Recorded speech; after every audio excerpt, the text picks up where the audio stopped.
hope you guys had a Merry Christmas. Let me just get my seat all right here. I hope you guys got what you wanted for Christmas. You drank plenty of crunk-nog. Or just eggnog, that's fine. Look what we're doing tonight. Anybody want to guess what I'm drinking tonight? This one's, I'm throwing you a curveball here. Throwing you a wild one. What's going on? What's up from Florida? John Baker, how you doing, sir? Thomas Nunley, what it be? Let's get more hog and nog. That's what I'm talking about. Have they pulled it off the shelves yet?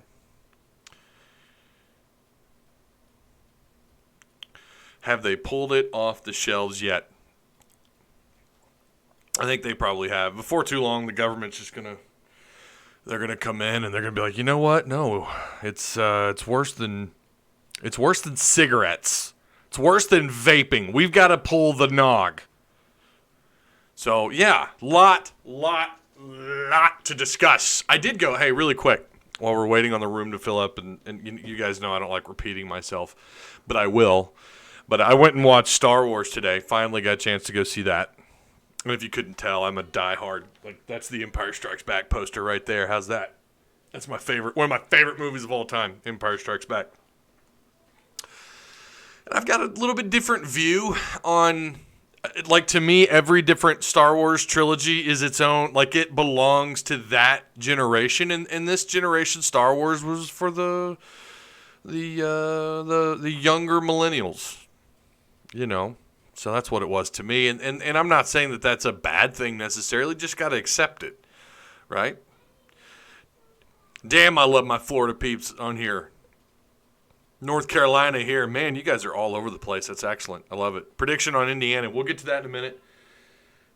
We got a lot to discuss. Yeah, I know. It's Friday. I didn't put the shirt on. I got distracted trying to get caught up on all my notes. I don't have the shirt. I was going to throw up a PNG file, a little flamingo somewhere like I did last week with Rakeem Boyd. Or was that Monday? Was that this week I did that? Was that this week I did the Rakeem Boyd? Yeah, it was. So I was going to throw up a little PNG file of a flamingo, but, you know, it happens. I know this time of year we're starting to get into the lull of the offseason, especially for Razorback football fans, because they're not in a bowl game, once again. And it's dead period.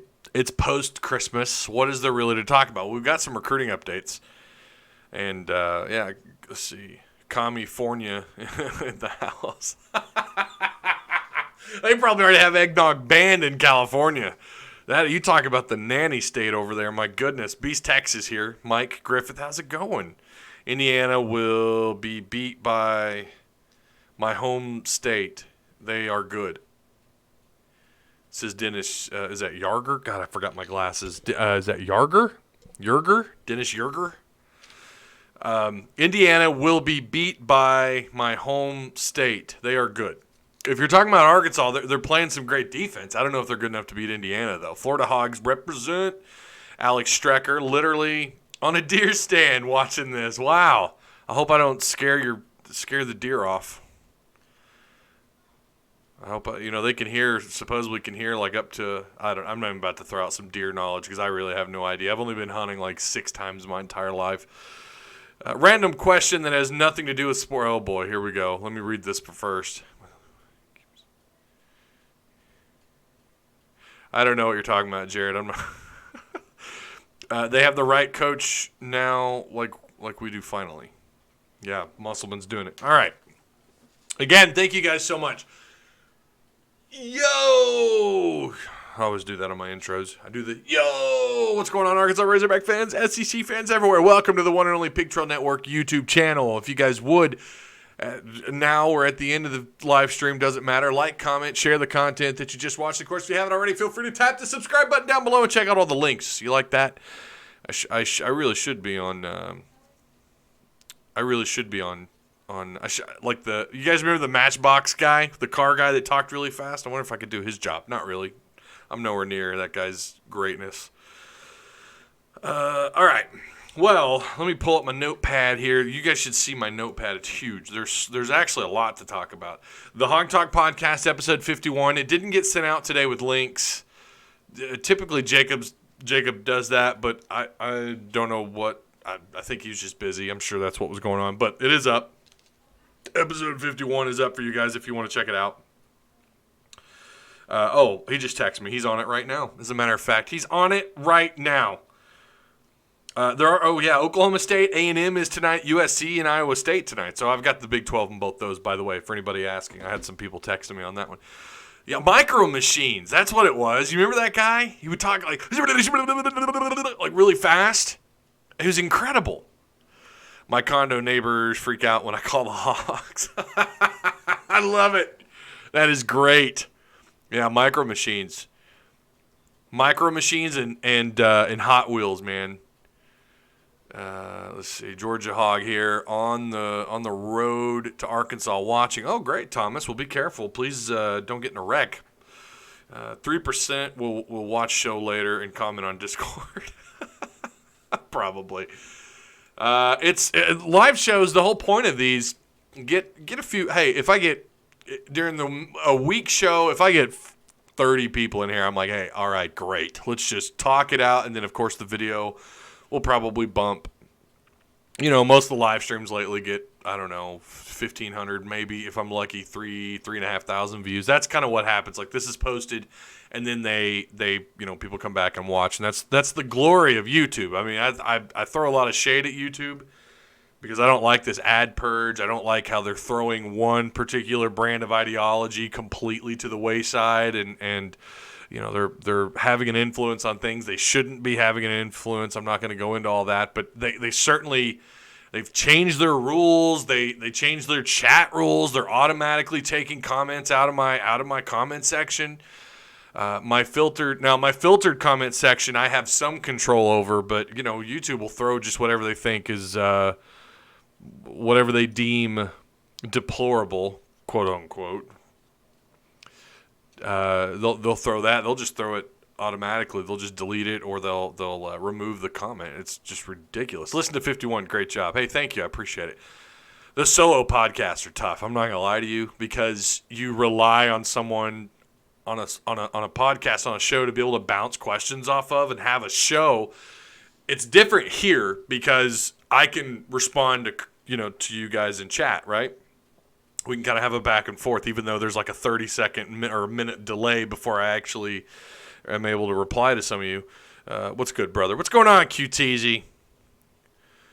Let's see. Kelly Marie, I'm late. Just now got notified. Yeah, my wife got notified immediately as soon as I went live, and she's probably lurking in chat right now, but she's making us some dinner, so I don't know if she's actually able to comment. But if you're in the chat, wife, you should say hello. She's probably busy. She's busy. But notifications have also been getting sent out late, and I don't know why. And I actually had someone email me the other day, and they're like, yeah, for whatever reason, and I don't have anything changed in my settings, but my notification didn't come till after you were done live streaming. And I was like, oh, I don't know. That's crazy. All right, let's get this show on the road. Let's get this thing going. First off, I'm sure you guys heard about Dan Enos. He was fired today at Miami. How about that? He served as the OC there for an entire year. Their offense was bad, but what I'm reading from Miami fans and looking at their social media and what content I've been able to find from them, they're not putting it all on Dan Enos. I was never a huge fan of his offense, and outside of what he did with Brandon Allen, I don't know that guy should be known as a quarterback guru or not. I don't know. I think the jury's still out on that. Brandon Allen's transformation was pretty impeccable. You can't overlook what he did there, but it's like, what about everything else? Do we just throw that to the side and ignore that? You know, and I've had this argument with some friends of mine too on Dan Enos, who think that he's basically like a god. He's a quarterback god, and they need to bring him here. Listen, they have their quarterback coach. That's going to be Bryles. As far as I know, Bryles will be coaching the quarterbacks. Okay, Arkansas was rumored to have offered the job of filling Barry Lenny Jr.'s role to the tight end coach down at UCF, John Cooper. we're still waiting on an official announcement on that. I don't know what the deal is there. He played center for OU, actually alongside Josh Heupel from 05 to 08. He's considered by 24/7 Sports a rising star. And then also, Grayson Gunner. You guys know about this one. Grayson Gunner has entered the Bobby Hopper transfer tunnel / portal. 6 catches, 55 yards, and a touchdown this year. That's what he did. That's what Grayson Gunner did. We posted about it on Hog Talk, and there's some mixed. You're always going to have people that are just like, don't let the door hit you on the way out. You know, and I get it. We're passionate. College football fans are passionate, especially Arkansas fans. Then you have your fanatics that just went in on the kid.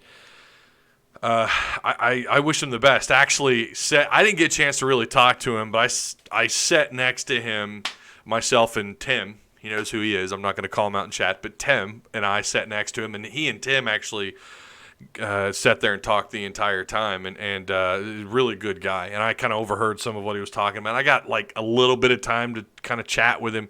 Seems like a really good guy. I wish Grayson Gunner nothing but the best. Once a hog, always a hog. I know it's easy to throw shade at these kids for transferring, but if he feels like Briles or Pittman isn't going to advance his career, or maybe he just doesn't feel like he's going to be a fit, then you know what? I don't blame him. I can't say that I wouldn't do the same. And I'm born and raised in Fayetteville. I bleed the Razorbacks. I don't know that, that I wouldn't do the same. So that's why I opt out on the shade throwing. I opt out. Now, when Mitch Mustang and all that stuff went down, I had plenty to say. I was younger and stupider back then, but I had a lot to say about all that, and I was not pleased.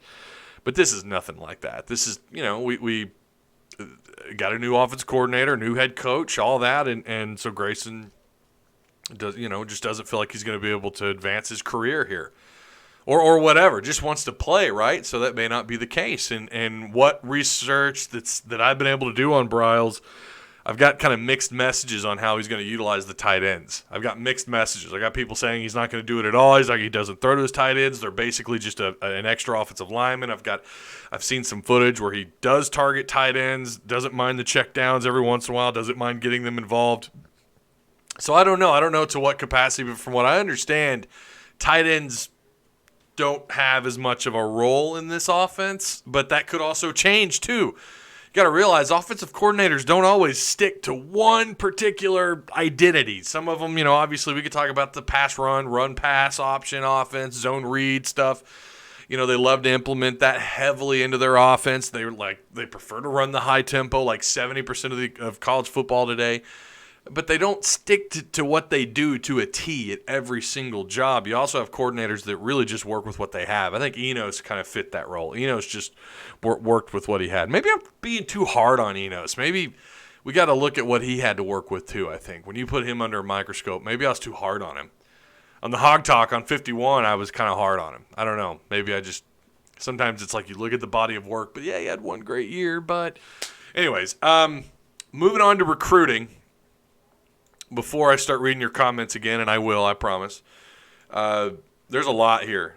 Former Arkansas tight end commit, you guys remember him, Brandon Frazier. This kid, his recruiting has done really well. He's gotten a little bit more popular. 6'7", 6'6 and a half, 6'7", 250-pounder out of McKinney, Texas, has his list of schools down to 4, and they include 3 SEC schools and a Big 12 school, Bama, Auburn, and Arkansas, and then the Big 12 school being Texas Tech. Frazier decommitted from Arkansas on November 12th after committing to Arkansas on May 28th of this year. His last official visit to Arkansas was back on May 2nd, but due to I guess this is a rule that was just implemented not that long ago, but due to there being a change in the head coach since his prior visit, he can now make another official visit to Arkansas, but it will count against his total amount of OVs that he can take. But Brandon Frazier's blown up quite a bit lately. His recruiting it's not really ever. It's slow. I think it was a little slow in the beginning, and it's picked up. Also, 3-star offensive tackle Brady Ward, 6'7", 310-pounder out of Mobile, Alabama, announced on Twitter that he will no longer be announcing his school of choice at the All-American game, claiming his recruitment to be wide open, and that he'll be officially signing in February. His current offers include, and these are committable offers, by the way, Bama, LSU, Arkansas, and Oklahoma, A&M, among about 20 others. It's been speculated that some schools have recently backed off on his recruiting. Brady's father, Brian Ward, played for LSU back in the 90s. Also, I'm telling you guys, there's a lot of recruiting stuff.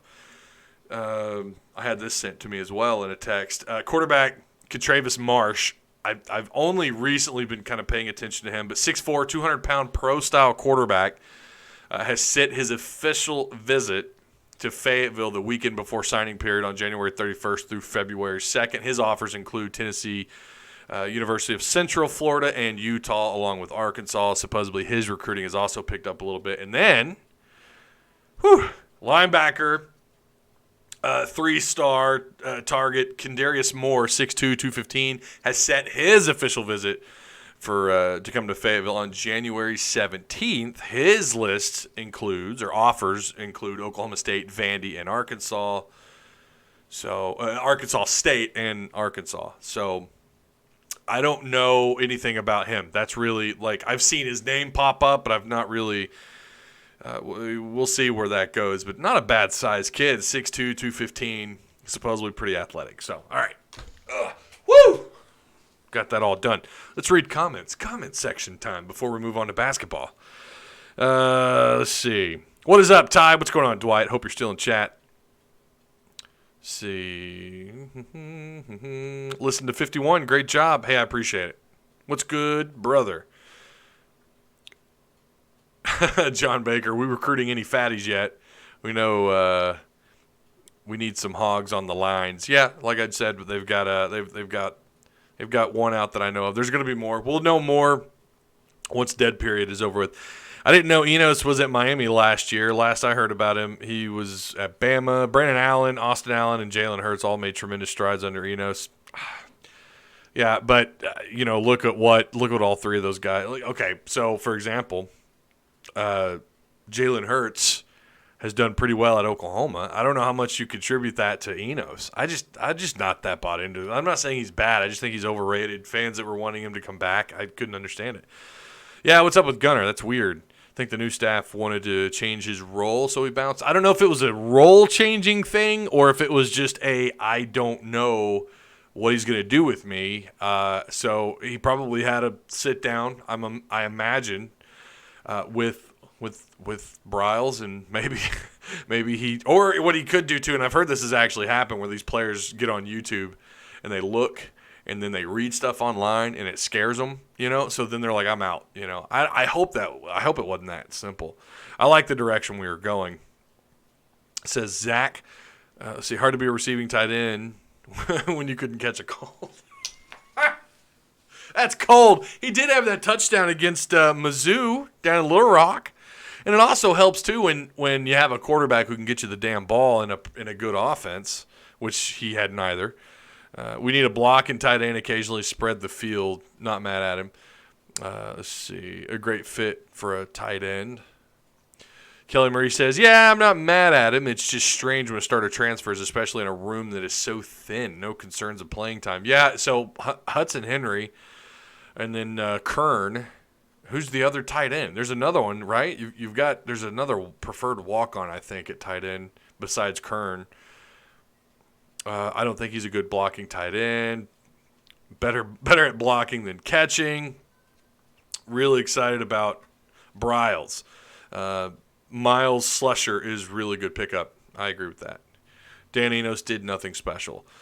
Got to have a good blocker who can catch the tough pass. Mark Douglas says, what's up, Mark? Hope you're doing well, my man. Need our linemen to put on size and strength big time. Fortunately, with our slimmed down young offensive linemen, they won't have to shed bad weight before putting on good weight. That's a good point. No one ever talks about that when they talk about gaining weight and the changes those guys go through up front. There's a difference in shedding just the weight, right? And then there's putting on the good weight. I can remember in high school, our coaches talking about that quite a bit. And there was a book they actually wanted us to read on how to gain proper weight and how to manufacture your body into something more and gaining muscle and the kind of calorie intake that you have to do. It's a lot easier than just losing and gaining, a lot harder than just losing and gaining the weight. Best offense coordinator, defense coordinator combo I can remember. I think you're talking about Bryles. We just got to keep recruiting some good players. I believe the pit boss can seal the deal if we get them on campus. Yeah, so that's some pretty good players you're able to bring on campus when you talk about these two targets. Travis Marsh, I'm going to try and do some more homework on him. I don't know much other than his recruiting has I think it started off kind of similar to Brady Ward's, in that it was slow serving at first, and then his recruiting kind of picked up a little bit. And the same thing with Moore. I don't know a whole lot about him. I've seen his name come up, so I'm going to try and do a little bit more research throughout the offseason. Hopefully, assuming these guys sign. I think you've got to feel like you got a pretty good chance here. If you swung and missed for Jacoby Criswell, not that it's Pittman's fault, but if you swung and missed on him, you got to bring in a quarterback in this class. And Marsh, it's also important to note this is a pro-style quarterback, 6'4", 200-pounder, right? This isn't. I don't know that. This isn't your KJ Jefferson type quarterback, your John Steven, or even your Chandler Morris type, who was formerly committed, obviously Chad's son. He's pro style. And I got to say, this is going to be the first pro style quarterback we've offered in like 4 years. What is up with that? You get these pro style kids too who actually can get out of the pocket and do damage with their feet, and they can extend the play, behind the line of scrimmage and kind of run around and wait on guys to get open downfield. You have those type of pocket passing quarterbacks, but they're better, and I think they're noted as pocket passers because that's where they do the most damage. And obviously it has a lot to do with the kind of, the style of offense they play into in high school. But I don't know. We'll do some more research on him. I'm always excited when you talk about, the taller 6'4.5", 6'5", 200-pound pro-style quarterbacks. It's always interesting to you want to watch their film and see what's out there. Quarterback breakdown is fun. It's fun to watch. I enjoy watching that film and defensive lineman film more than anything. Because defensive linemen, you try to watch for like hand technique, depending on the quality of the video, of course, if you're not watching a huddle video or just some random video on YouTube. But you're looking at footwork, hand technique. It's fun to watch. It's not like I obviously don't work for a recruiting site. I'm not out here I don't know everything that goes into what these kids got to do to turn heads during their recruiting process. But it's really fun to just watch their film. I think everyone can. I think most college football fans probably enjoy watching that sort of stuff on YouTube, just watching high school videos and stuff. I'll tell you whose video was fun to watch for me, outside the obvious, Darren McFadden, what video at the time you could find on him coming out of high school. But Chandler Morris's and John Steven Jones, both their videos are fun to watch. But you also have to keep something in mind. Highlight reels are what? They're made up of what? The best moments of that player's career in high school, right? Or that junior year they had that was stellar. They're not going to show you all the bad. I try to look for the entire games if you can find them when I have more time to concentrate on that sort of content. Because highlight reels, it's all it is. It's all the positivity with none of the bad stuff, right? So I try to look for the good and bad. I want to try to make more high school games too around here. The timing is just bad because I have my live shows, at 6. Typically at 6. Tonight we're doing it at 5. But during the season, it's 6 p.m. And so I can't, kickoff's right around the corner after that, so I don't have time unless I change my schedule up or something. I don't know. Maybe I should do Thursday night instead? No, you guys wouldn't like that. Let's see.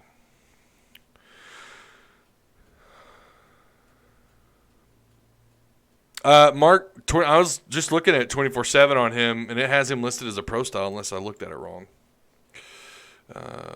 Yeah, pro style. Travis Marsh, 6'4", 195, pro style. Out of Florida.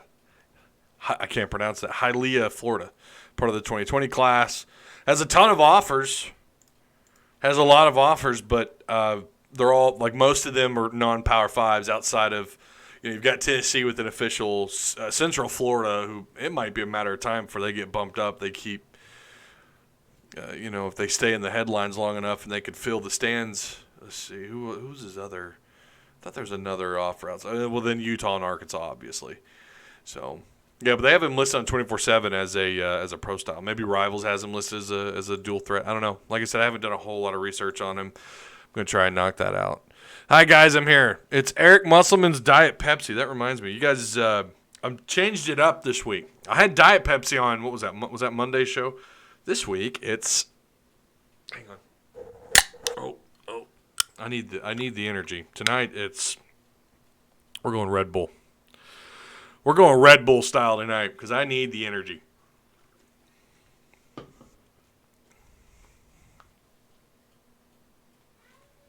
Let's see. You're right about that. Yeah, he's a great runner if you look at this video. So you guys are watching this video. As soon as I'm done here, I'm gonna go watch. Again, it's funny how they label these kids because I've seen kids that do more damage with their feet in video and in their highlight reel than they do with their arm, and it's like pro style quarterback. And sometimes you wonder, like, are they saying that because he's running more of a pro-style I formation or a pistol formation kind of offense, like where they're running up and they're handing the ball off to the running back more often, and they don't have the designed RPO. They don't have, like, they're not doing the running. Like, are they reclassifying what a dual-threat quarterback is, like the meaning and the definition of what that is? Do you have to only play in an RPO or run option, zone read offense to be classified as a dual threat? What do you consider an actual dual threat quarterback? To me, it's anyone who can make plays in and out of the pocket. If you can make plays out of the pocket with your feet and make things happen, whether that's a scramble down the field for 10, 15, 20 yards, and you can do it chunks at a time, or if you're able to extend plays out of the pocket with your feet, running around, you see it more and more often in the NFL. If you got these guys that can run around and give the receivers time to get open, to me, that's a dual threat. You don't have to run an RPO or pass run read, zone read. What Briles does, and it's interesting, we haven't talked about this enough, and I'm hopefully this weekend I'll find some time, and maybe even next week. But he's known for running a ISO spread offense. Now there's a YouTuber. He's an Oklahoma fan. I think it's RJ Young. Is that his name? I've seen his content. I always, for whatever reason, I watch his content and don't really, I take because he's great at what he does. I love the guy. He does good stuff. I just don't ever take in his. He's on Twitter. I think it's RJ Young. He's got a video on Briles. Go watch it. He talks about it in depth and talks about how he's, how they utilize receivers. And he talked about how in that offense when he was at Baylor, receivers ran 2-3 routes. That's all they ran. That's all the offense was. But go back and watch that video. Or I want to go check the video out again. RJ Young. He's an Oklahoma fan. His background is way better than mine.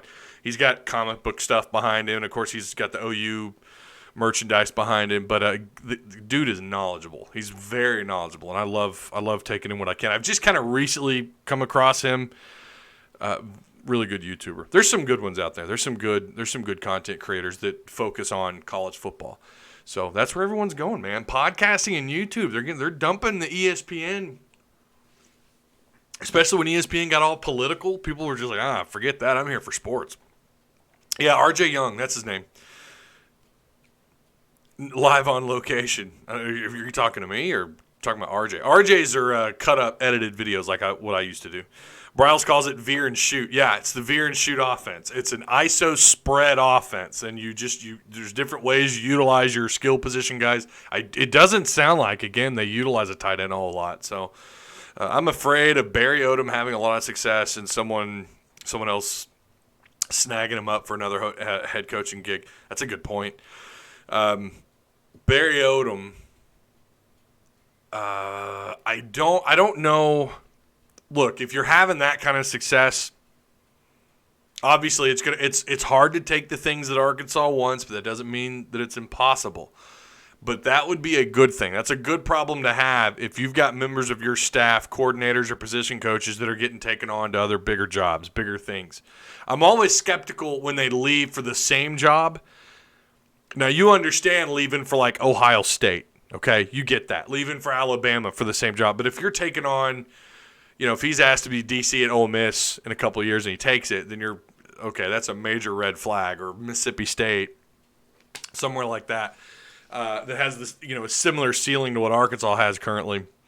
But it's a good problem to have if they're getting asked to go back to. If he's getting asked to go be a head coach somewhere, that means he's had some level of success at Arkansas. And I've heard people say the same thing about Briles. I am concerned about Briles a little bit because of that. Guy's a job hopper. He's not really been anywhere. I think he would have been at Baylor for a little while longer had what happened not happen. I still think Baylor, them and Penn State both shouldn't have football programs. They should have been hit hard. They should have been hit with the death penalty. You talk about lack of institutional control. It's embarrassing. It is absolutely embarrassing that they took back all the bowl bans and they took back Penn State's. Remember that they hit them with like a 2-year bowl ban. They had to reduce their scholarship amount by like a lot, and they took it all back. What was that? Was that the following year when they did that? It's just disgusting. But anyways, that is my concern with Briles, and again, it's a good problem to have if you're having success and you're getting snatched up by other schools, I guess. But it is, he may make another move somewhere if he's not happy. It just kind of strikes me as someone who's, outside of what he was doing at Baylor, it's like, yeah, I'm not really happy here. I'm going to bounce in a couple years. Deuces. Let's see. I know he's an NFL quarterback. Would you consider Aaron Rodgers a dual-threat quarterback? Oh, that's a good question. A pro-style quarterback. He is definitely pro-style, but he can run. I know, right? That's what I'm saying. Like, how do we define what a dual-threat kid is? And I've noticed this in high school highlight films and these, when they put out this stuff and then you get these recruiting sites come along and they'll tag them as dual threats when they run RPOs, and rightfully so. You have to be right. You've got to have the speed and the agility and the ability to run to be a dual threat if you're going to run the RPO. But you got pocket passing quarterbacks. You got some speed underneath them. Penn State for sure should be gone. Yeah, I agree. See, damn y'all.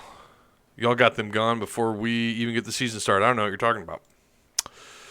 I know. Let's see. RJ talked about how great the Arkansas coordinator hires were. Yeah, he did. RJ bragged on it quite a bit. He did. He liked it. And I do too. I had some of you guys. I don't know if anybody's in here from our Discord that was a part of the recording. It was Cody, who goes by U of A. I think it's U of A Razorback fan. Then we had Tyler Edmonson, who's typically in chat. I don't see him here tonight. I may have missed his comment, but we had him on. Then we had who was the other one?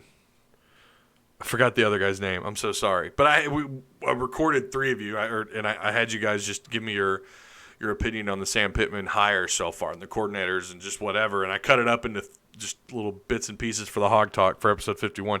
And I liked what they said. Most of them and everyone I've talked to have given Pittman, they're right there with RJ Young. Like, that's a B+ kind of offseason right now. And I have to agree. I think it's in that department of somewhere between a B+ and maybe even an A- when you consider, especially when you consider the shape that the program is in order to bring Briles and Odom, and then there's been some high talk on this offensive line coach. You've got I don't know about the linebacker coach. The jury's still out on that. I know that there was an article written a couple years ago about him calling some players some names, and there was some supposedly kind of lost the locker room a little bit. But he's a linebacker coach. I don't know much about his ability to be a head coach of the JUCO rank, but I feel like as far as your play callers or your coordinators, I don't know that you get much better. And then he kept Step on board.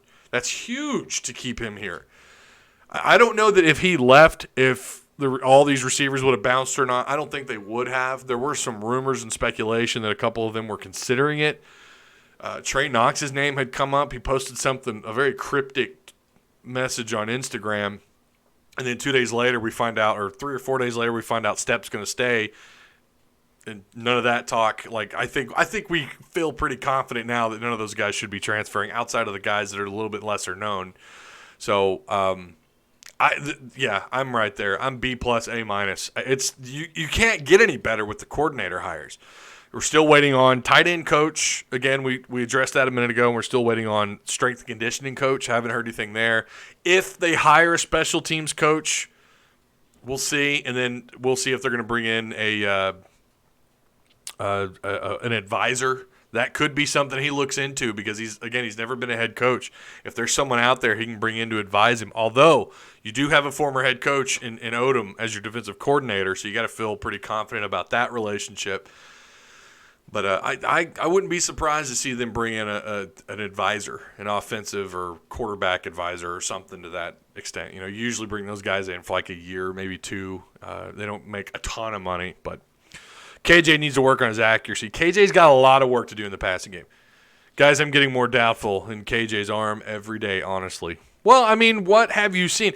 I think what we tend to do as fans, we take very small sample sizes, like what we saw in his little bit of playing time, those last 4 games, and we're taking that and we're using that as, hey, this is the future of him. I'm not so sure that it's great. I agree. He needs a lot of work. I think we're all on the same page. Footwork, release, just his overall arm talent. It's high. He's got high arm talent, but he's got to figure it out. He's got to make smarter passes. Got to deliver more accurate throws. He's got to get his timing down. Now you're going to have Bryles. We'll see again if they bring in an advisor to help him out. Like I said, I was all about bringing in Clint Sterner. If you want to bring in an advisor role, and Sterner already said he's up for it, he'll take on an advisor role. Do that.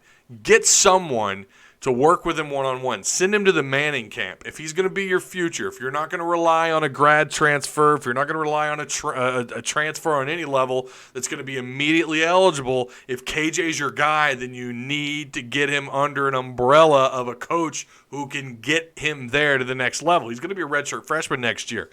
And you never know. Sometimes you see a really big leap from your redshirt year or that year one, your freshman year when you're 17, 18, 19 years old to that year two. You could still see that progress that could be made.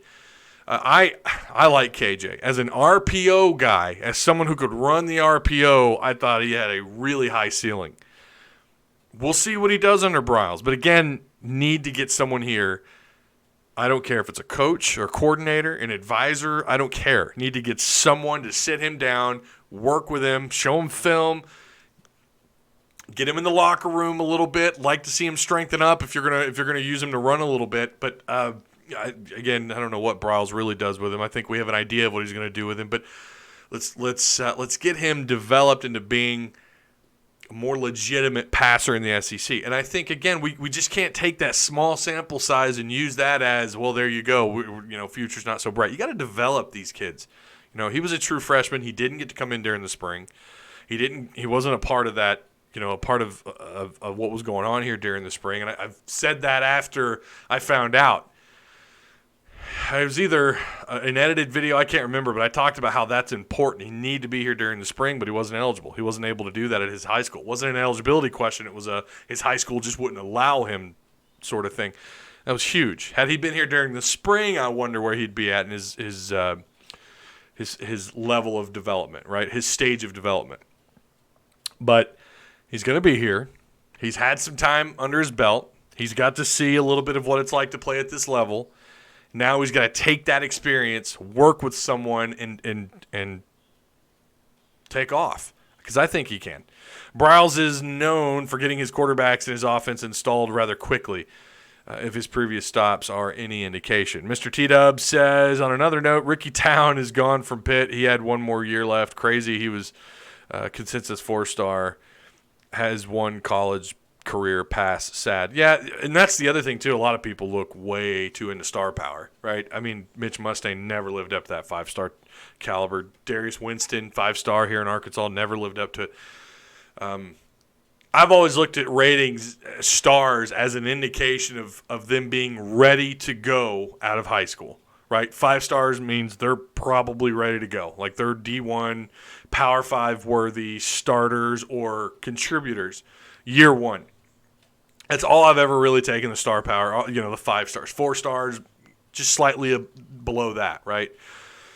maybe they're good to go, maybe they're not. Maybe they need a year of a developmental year. Really, they all do. Doesn't matter if you got 5 stars. I don't care if there's a 6-star system. You're going to always need to be developed at the college level, and a lot of that has to do with the coaching staff that brings you along. Can they take part in that and help developing you to be the player you can ultimately be or that you should ultimately be?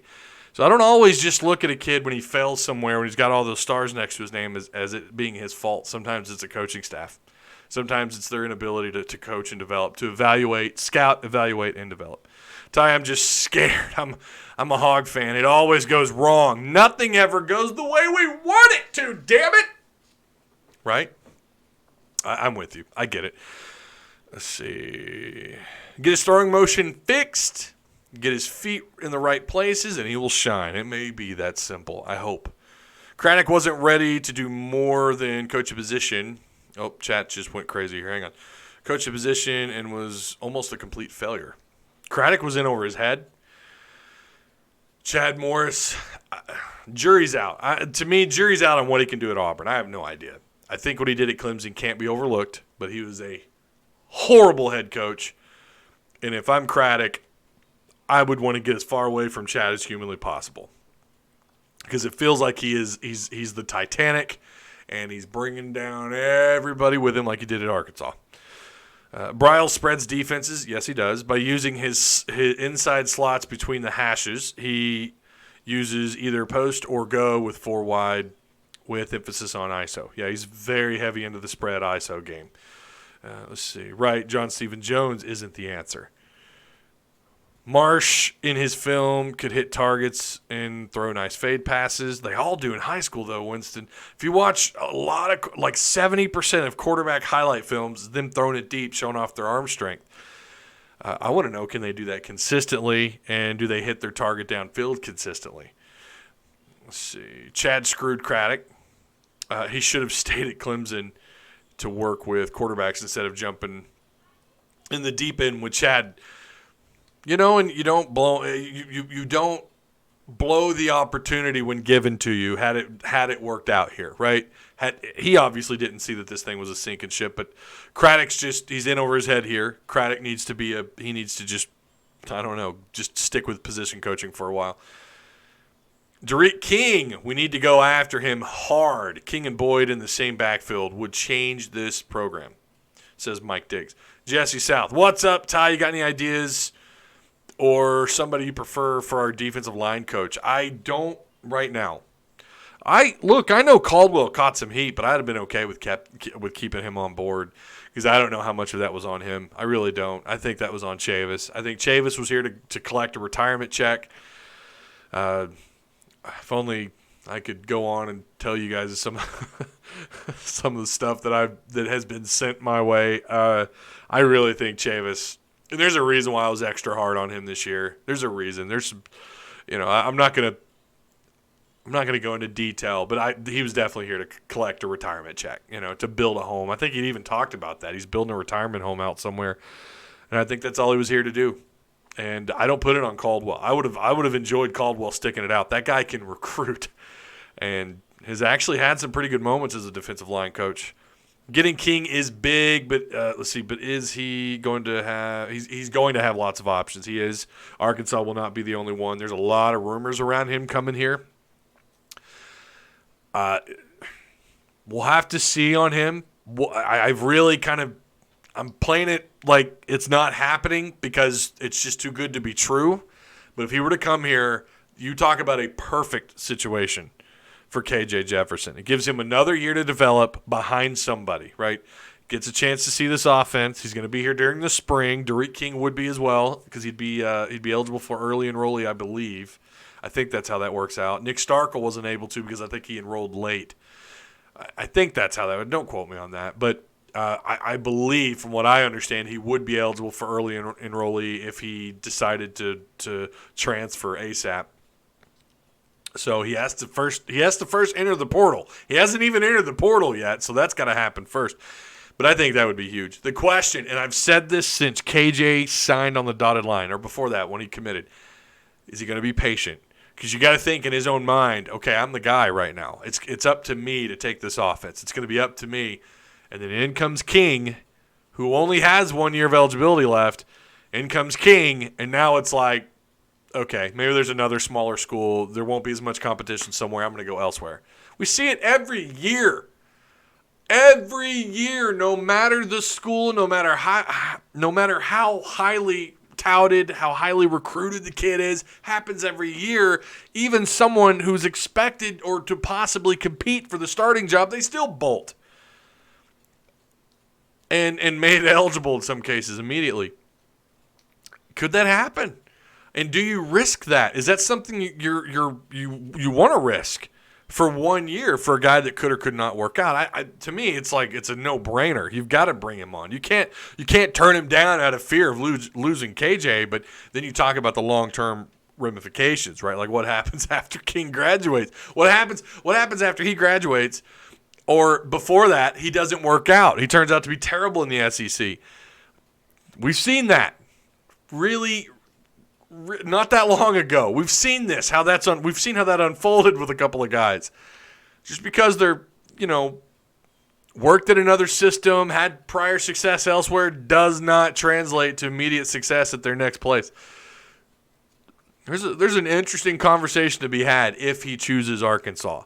I like him. His junior year, his numbers were ridiculous. I don't have them up in front of me, but I know he threw like 36 touchdowns, like five or six picks. What was it, 3,300 yards or something. Really high completion ratio. But then I think this last year he got hurt. I don't know. Either he got hurt and they had enough time to save him to try and slap a red shirt on him. I'm not really sure how all that went down, but he does have a year of eligibility left. What up from Montana? What's going on, Robert? Starkel was shell shock early and never recovered. He got hit hard. He did. I agree with that, Dennis. I agree. Florida just butthurt Miami is a shell of a program right now, and that's not Enos. Kelly Murray says, think he hits the portal now that Bryles has landed somewhere, ? We get King. I think we can keep KJ. Is number 2 for 1 year. Starkel's decision making is that's bullshit. All right, let's move on to basketball really quick, and then we'll see. What are we at? Here? What's our timing? Oh my God, we're at 51 minutes. Well, and we got off to a late start, right? So we've got a little bit of time. We got plenty of time. I'm in no super rush. Arkansas basketball taking on Indiana. Indiana has wins against some pretty respectable teams, actually, as it stands. They beat UConn, Florida State, who was ranked, and Notre Dame. Those are their wins. Joe Lunardi's latest early ESPN bracketology has Indiana ranked as a sixth seed in the Western region up against Georgetown. This will dramatically change in the coming weeks. We know that, but that's where they currently sit with Joe. They are sitting right now ranked at 30th, receiving 45 votes for the top 25. 3 guys to watch out for: Devontae Green, Al Durham, and Justin Smith. They got a little bit of size.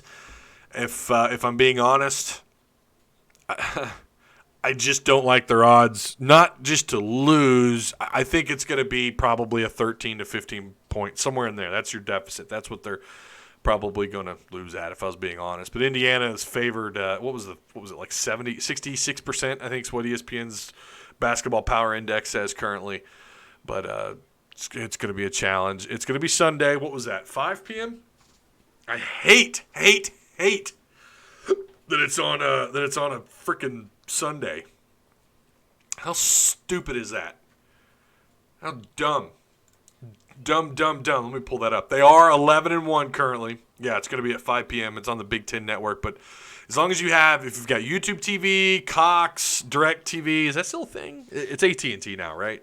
Because they bought out. Whatever. If you know if you got it, if you got the service, and you should have access to the Big Ten Network. Yeah, they're favored. Indiana's favored at 66.8%. Arkansas at 33.2%. Indiana, nothing flashy with their numbers right now. Like there's nothing they're really, really, really great at outside of their points per game. They can score. They rack up about 80, 81 points a game. That's top 30, top 35 in the country. But other than that, their rebounding is it's pretty vanilla. In their points allowed, they give up 66.4 points per game. That's 123rd in the country. So, I don't like Arkansas's odds here to even – it might be close to start out just because of Arkansas's defense. Indiana, I don't think, has faced a defense quite like Arkansas's yet. Arkansas, we know, nationally ranked. Bailey has come a long ways. He's considered one of the top defenders. Isn't that something? Who would have thought? But Arkansas ranks 17th in the country in points allowed at 59 points, but their points per game is pretty down below a little bit, 75 points a game, which is about 125th in the country. So, what do you guys think? I want to know. Let me know down in the comment section. Win or loss? Give me a W or a loss. You feel free to put a point amount if you want to put a deficit in favor of whoever. Don't make it too lengthy, though. If you make it lengthy, I probably won't read it. Indiana Hog here, and sadly, Indiana will beat my Hogs. Yeah, I just think it's not gonna be. It might not be ugly. Maybe I'm jumping the gun a little bit. I just don't think it's gonna be at the end, the final 8 minutes. I could see Indiana just pulling away. I fully believe Starkle. The Starkle, I guess is what Sean's trying to say here, would have worked out nicely if he would have had full support of Craddock and Morris. I don't think Sparkle got a fair shot from the beginning. Well, he didn't. That's actually how many times did I say that's problematic when you've got two quarterbacks rotating in and out with your ones during fall camp? On top of the fact that Nicky Sparkle wasn't here during spring. He didn't even enroll until, late July, right? He didn't get a fair shot. I do think he's more – I got to be careful how I say this. I don't think he got a fair shake from the staff. I think had day one, he transfers in, and you either make him your guy or you don't. You have maybe a week. I could see a week trying to get things figured out. But all fall camp, they were rotating these two out. And then we wonder why they weren't prepared. Guys, it is huge. It's imperative that your quarterback, whoever your QB1 is, that he works with the ones. And they had this rotating door for the quarterbacks, and it happened all year long. When you've got two quarterbacks, you've got none. When you've got seven quarterbacks, you've got none. And it wasn't due to injuries. It was just it was just dramatic. It was terrible. This staff was so lost when it came to getting it figured out with their quarterbacks. It was terrible. It's a loss, says Kelly Marie. Josh Williams with a loss. Isaiah Joe and Mason Jones will lead the Hogs to a W, says Zach Ross. All depends on Arkansas shooting from three. John, okay, but give me what do you think, they win or lose? I want a W and an L. Indiana is sneaky athletic and plays hard on defense. They do actually play pretty good defense. I don't think they're as good as Arkansas, but then again, they've played tougher teams. Their non-conference schedule's far more. Their schedule's been pretty tough.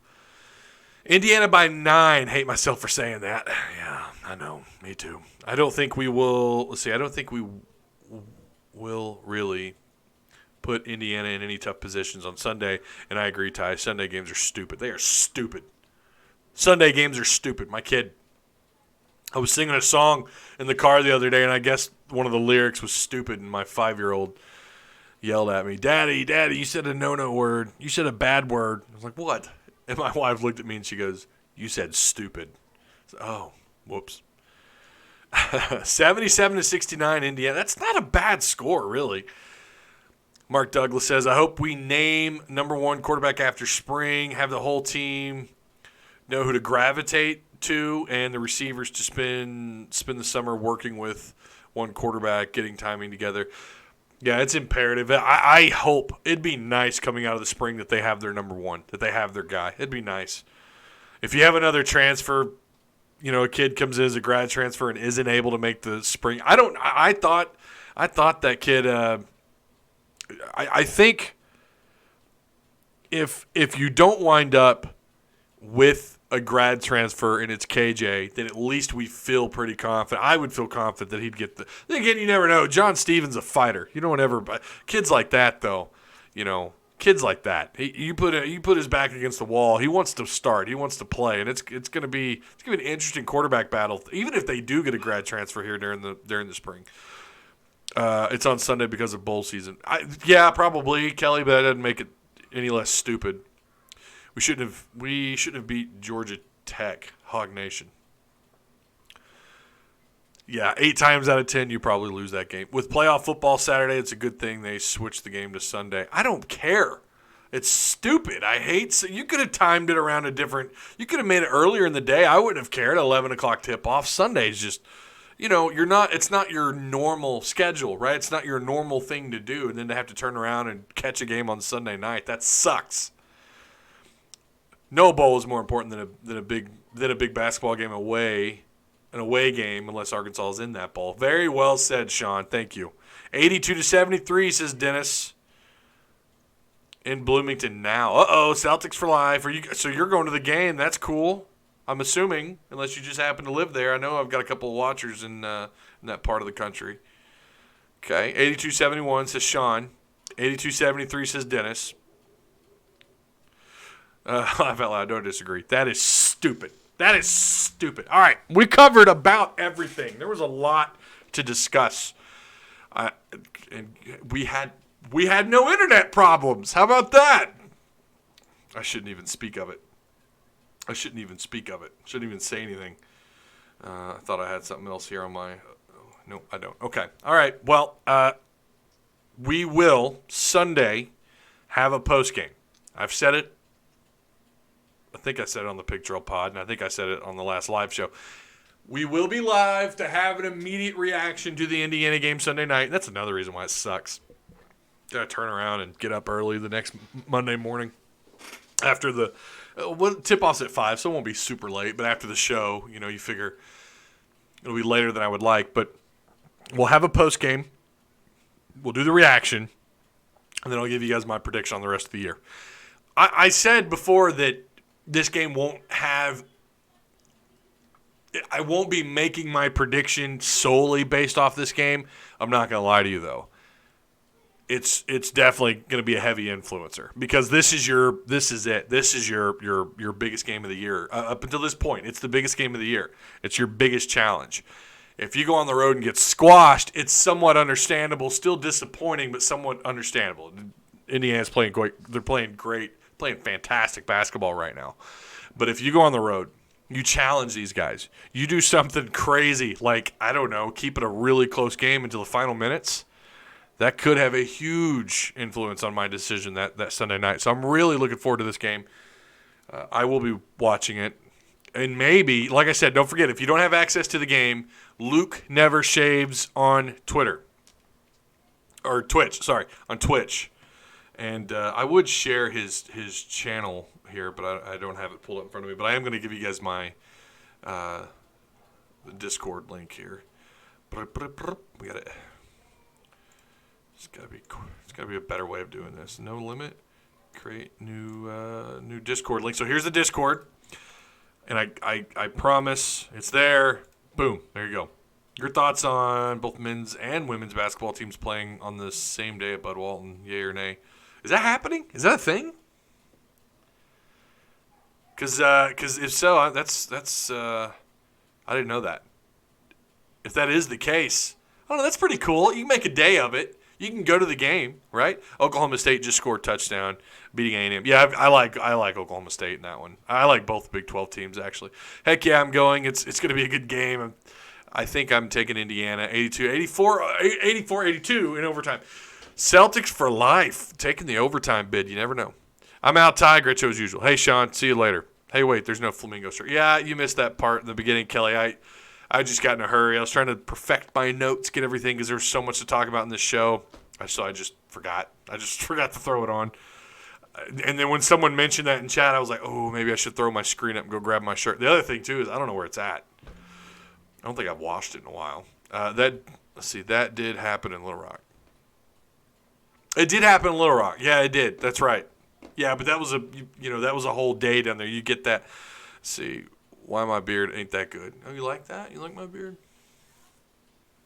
If I shave it, I got baby face, like big time. All right, Thank you guys so much. I'll see you on Sunday night. I can't wait. I hope Arkansas makes it a ball game. A win would be fantastic. I don't know if they win. Maybe I'll do something crazy. I don't know. Maybe I'll show up with a shaved face. You guys would rather me do that on camera, though. I've already heard. Awesome chat, Ty. Absolutely, John. Thanks for being here. My first time, Ty. I love your show. Just keep it real and be yourself. Love the passion. Hey, thanks, Dennis. I keep it real. It's what I do here. It's what I do. All right. Definitely not sponsored by Red Bull, but need the energy tonight. You guys be good. I'll see you on Sunday night. Go Hogs.